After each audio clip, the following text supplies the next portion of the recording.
Transactions in Brokerment allow you to centralize and streamline back-office processes by keeping all relevant documents, offers, and details in one place, and they represent any property that your brokerage is either listing, buying, or both. If you're representing a buyer, you can first manage your outstanding buyer offers and turn accepted offers into transactions within Brokerment. If you need to create transactions that aren't quite ready to move to the listing status, we have a pre-listing status feature which you can learn more about in our Help Center.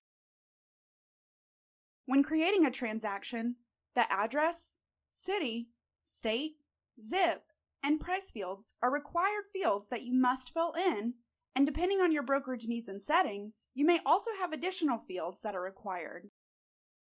If you need to adjust any additional fields, you can do this by visiting the Fields page from the left side menu.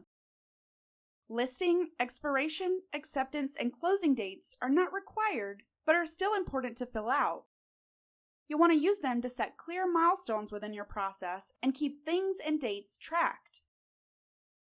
The Agents and Commissions field allows you to set up various commissions and configure them according to your transaction needs. The Total Gross Commission field can be inputted as a total income to the company or total income to the transaction. Your brokerage can detail how they want this to be filled out.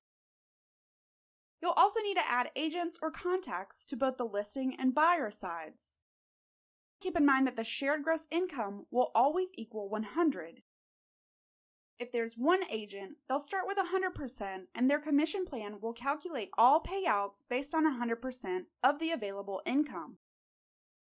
If there's more than one agent, the shared gross income between all agents will need to equal 100 combined, meaning they split the deal 50-50 or maybe something like 60-40, etc.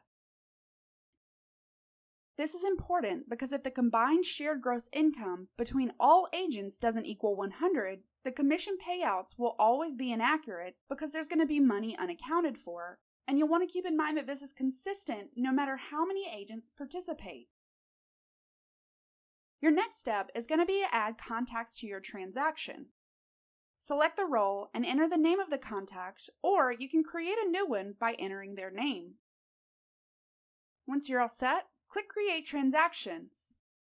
You'll be redirected to the dashboard where you can manage everything related to your transaction and proceed with completing the checklist associated with the transaction. If you'd like to learn more, hop over to our Help Center.